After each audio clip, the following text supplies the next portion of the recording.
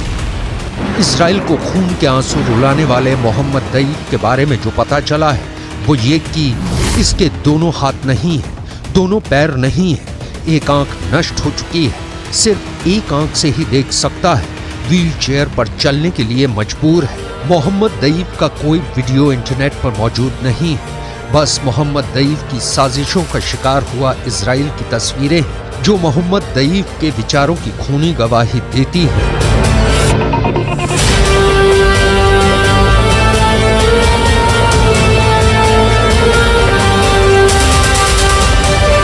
मोहम्मद दईफ की तस्वीरें भी जो आप इस वक्त अपनी स्क्रीन पर देख रहे हैं वो 20 साल पुरानी है। यानी मोहम्मद दईफ अभी कैसा दिखता है किसी को खबर नहीं। उसके बारे में गाजा पट्टी के लोगों को भी ज्यादा कुछ नहीं पता। मोहम्मद दईफ को दुनिया भर में नया ओसामा बिन लादेन का नाम दिया जा रहा है। गाजा पट्टी में मोहम्मद दईफ को लोग गेस्ट के नाम से जानते हैं क्योंकि मौत का दूसरा नाम मोहम्मद दईफ एक जगह कहीं ठहरता नहीं। मोहम्मद दईफ को नौ जिंदगी पाने वाली बिल्ली भी कहा जाता है क्योंकि कहा जाता है वो इजराइल के 9 बार के हमलों में अब तक बचता रहा है। लेकिन इंटरनेट पर मोहम्मद दईफ के बारे में जो जानकारी मौजूद है उसके मुताबिक मोहम्मद दईफ हमास के मिलिट्री विंग कस्साम का सुप्रीम कमांडर है। मोहम्मद दईफ ही इजराइल पर थल और नभ यानी पैराग्लाइडर से हमले का मास्टरमाइंड है। इसी आतंक के आका ने इजराइल को दुनिया के नक्शे से मिटाने की प्लानिंग की थी। इसी की कमान में हमास के सैकड़ों आतंकवादियों को एक साथ इजराइल भेजा गया।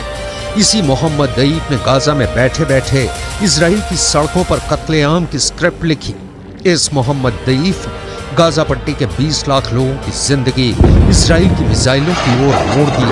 अपाहिज आतंकी ने रात के अंधेरे में जो कुछ रचा उसे अब पूरा गाजा पट्टी भुगत रहा है।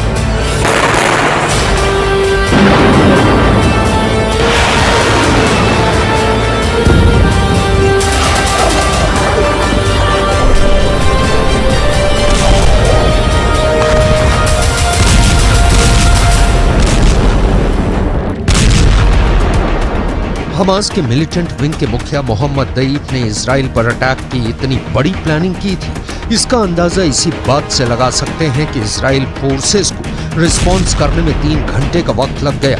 इजराइल की खुफिया एजेंसी मोसाद को इस हमले की पहले भनक तक नहीं लगी। मतलब एक डिटेल को मोहम्मद दईफ सीक्रेट रखने में कामयाब रहा। कहा जा रहा है कि यह हमला इतना सुनियोजित और बड़े लेवल पर प्लान किया गया था, लेकिन इसकी जानकारी हमास के दूसरे आतंकी कमांडरों तक को नहीं थी जब तक कि उन्हें अटैक का ऑर्डर नहीं मिल गया।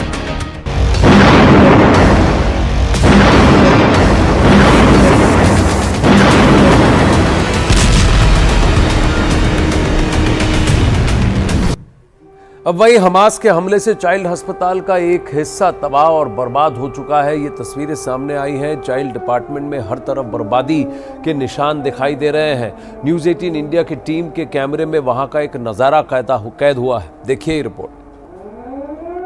न्यूज़ 18 इंडिया आपको लगातार ग्राउंड जीरो से हर वो रिपोर्ट दिखा रहा है, हर जगह से हर पल वो रिपोर्ट दिखा रहा है जिसने इजराइल को चुनौती दी है हमास के हमले की।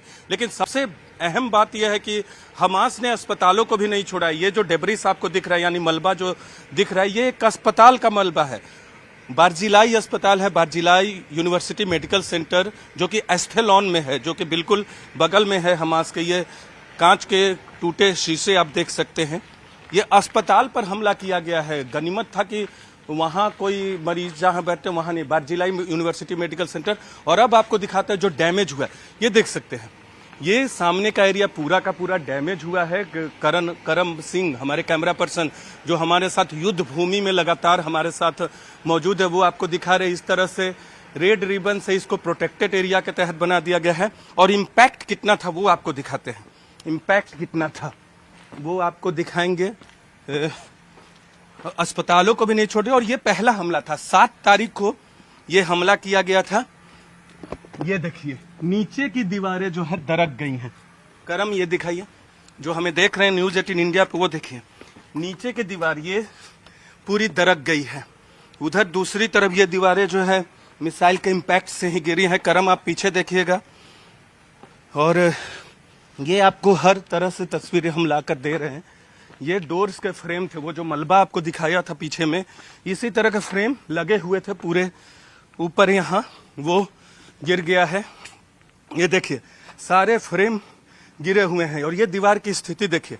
ये तो एक तरफ से आपको इम्पैक्ट पता चलेगा 7 अक्टूबर की घटना का, जब मिसाइल से हमला किया गया।